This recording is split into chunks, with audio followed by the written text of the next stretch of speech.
The floor to the representative of Israel. Thank you, Mr. President.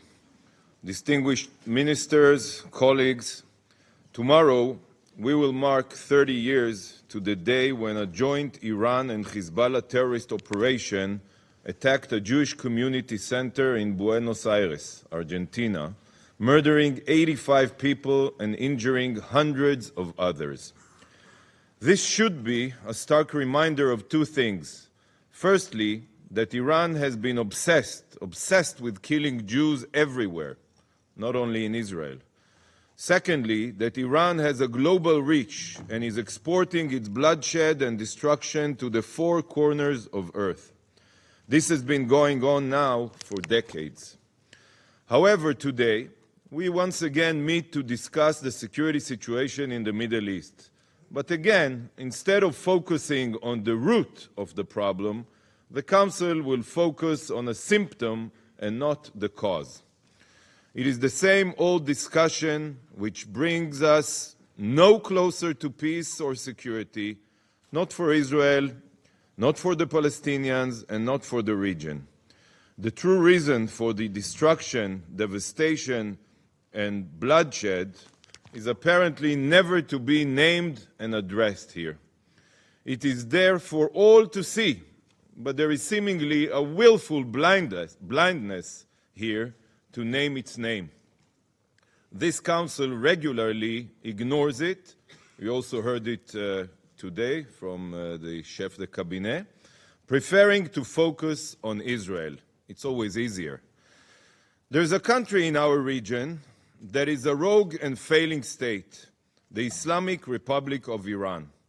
Iran is failing its people and has subjugated its citizens since 1979, when it launched a revolution that only brought destruction. If one looks at all of the major conflicts in the Middle East, one finds the nefarious fingers of Iran. The people of Lebanon, Syria, Iraq, Yemen, and many others have all suffered because of Iran's attempts to inflame the region. Iran condemns and attacks nations making peace with the State of Israel, as some Arab and Muslim nations have in recent years. However, Iran's leaders still receive the red carpet treatment here only because of hypocrisy or political interest. Since the beginning of the Islamic Revolution, we have heard the refrain, "Death to Israel," and the Zionist regime will be wiped from the pages of history or from the face of earth. They chant it in rallies and drape their ballistic missiles with these genocidal slogans as they parade through the streets. Only 1 month ago, Iranian Supreme Leader Ali Khamenei published on his X account, and I quote, "Death to Israel" 7 times, a clear call for genocide. Even the Iranian delegation to the United Nations has tweeted an open threat for the destruction of Israel a few weeks ago. Recently, Iran launched over 350 missiles and drones at Israel. What more needs to happen? Colleagues, Iran has taken its annihilationist obsession against the Jewish state to a whole new level, with the digital countdown clock in Tehran showing how many days remain until the destruction of Israel by the year 2040. This is a picture of that clock in the center of Tehran. And this has been ignored for too long. Do not look away. This is not a minor issue. It tells everyone the indisputable intention of the Iranian regime. It is a disgrace, and it will be your disgrace if this continues to be ignored. With the dozens of conflicts raging across the globe, there is no other United Nations member state publicly calling for the countdown to the destruction of another United Nations member state. Where is the outrage? Where is the condemnation? Where is the action? Where are your resolutions? This is a direct attack on the Charter of the United Nations. If nothing is done about these openly genocidal obsessions, then this Council will finally lose even its pretension as a force for peace. This clock is a warning for Israel, but also a warning for the world.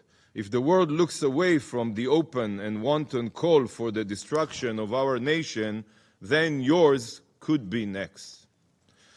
I demand that action is taken. There should be no more meetings with Iranian officials until they have removed this clock, stopped supporting and financing terrorism, and ended the calls for my country's destruction. Without such action, the State of Israel can only assume that this position is at best not taken seriously enough, and at worst, that is privately endorsed by some of you. These are not mere words, because while the clock continues to tick, the uranium enrichment centrifuges continue to spin. In April, the head of the International Atomic Energy Agency said that Iran is weeks away from having enough enriched uranium to develop a nuclear bomb. Last month, the IAEA Board of Governors called on Iran to abide by its international commitments and seize the dangerous development of its nuclear program. Council members, today you will once again debate the merits of Israel's justified response to the pogrom against Israel on October 7th. A Hamas pogrom financed and inspired by Iran. A pogrom that Iranian officials openly support. Since October 7th, the State of Israel has been attacked totally unprovoked from Lebanon, from Syria, from Iraq, and from Yemen. All of the terrorist groups targeting us have one thing in common, and you know it. They are directed from Tehran. If we reach a situation of full-scale war in Lebanon, it is only because Hezbollah has shot thousands of rockets at Israeli civilians with the support and funding of Iran. You cannot say you didn't know. All of this requires immediate action by this Council. Colleagues, the Islamic Republic of Iran is not just an Israel or a regional problem. Iran has supplied military equipment to be used against Ukraine. You know it. Its proxies have turned one of the major global shipping lanes in the Red Sea and Gulf of Aden into no-go areas for international cargo ships. You all know that Iran stands behind these Houthi terror attacks, but you continue to bury your head in the sand and focus on us. Why? Why? Iran is the greatest threat to global stability because its ambitions and destruction are global. The Islamic Republic of Iran is the key to security and stability in the Middle East, and you ignore the key. The greatest outrage and most urgent to address are our 120 hostages, which are held by Iranian-supported and inspired terrorist organizations in Gaza. We demand their immediate and unequivocal release. We have seen again pictures of trembling 18-year girls only yesterday with injuries on their bodies and fear in their eyes. We do not dare to think what horrors they are experiencing at this very minute.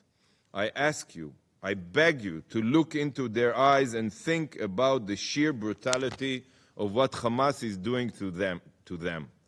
The disgraceful situation of the hostages alone is a crime against humanity. But Hamas continues to exploit this Council's inaction by hiding its commanders among civilians and its military positions in UNRWA schools. Yes, they hide themselves in UNRWA schools, and you continue to ignore that. I can tell you all this. The war will not end until these hostages have been released. We will not leave a single hostage behind. By this brutal kidnapping by Hamas, they are copying the example, again, of their paymasters in Tehran.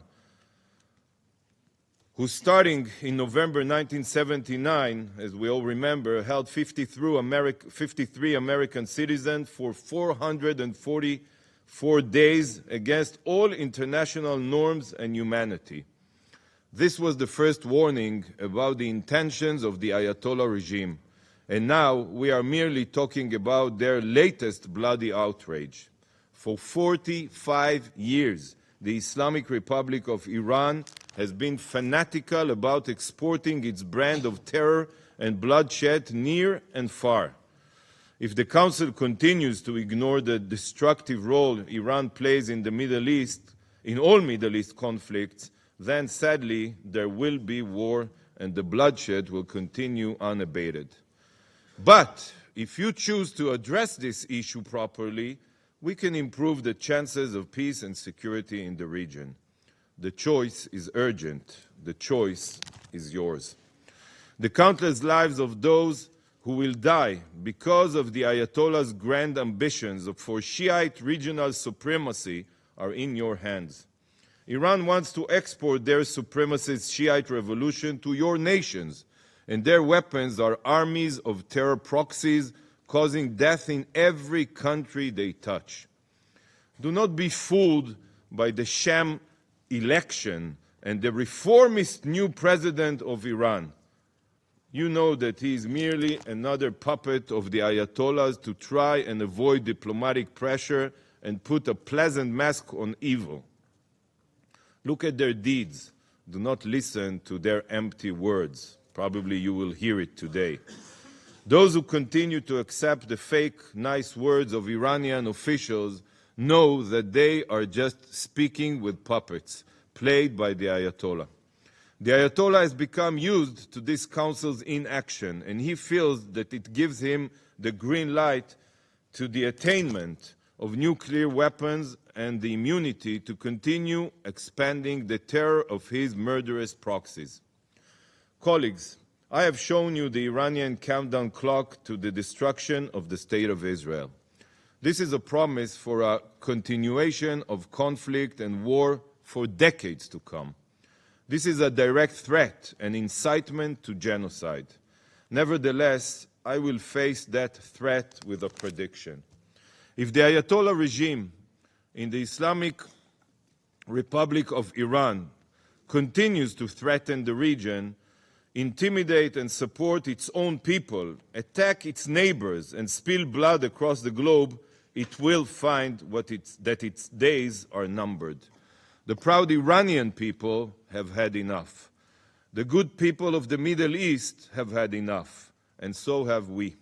They all wait for the members of this council to pinpoint the true cause of conflict and bloodshed in our region. The Islamic Republic of Iran is a rogue state that is exporting its mayhem and destruction to all corners of the region.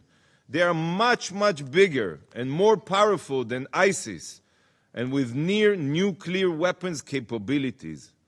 Iran's genocidal ambitions are not just a missing element in any conversation on Gaza. It's not just a missing element. They are the central element. Without taking meaningful action against Iran, the death and bloodshed will only increase and spread. This is the truth about the multiple front war against the Jewish state. It is time that this council address this true root cause of the war. Thank you, Mr. President. Thanks for watching. Drop a comment below. Don't forget to like, share, and hit subscribe to stay updated with our latest content. Until next time, stay informed and inspired. This is Dejobnik signing off.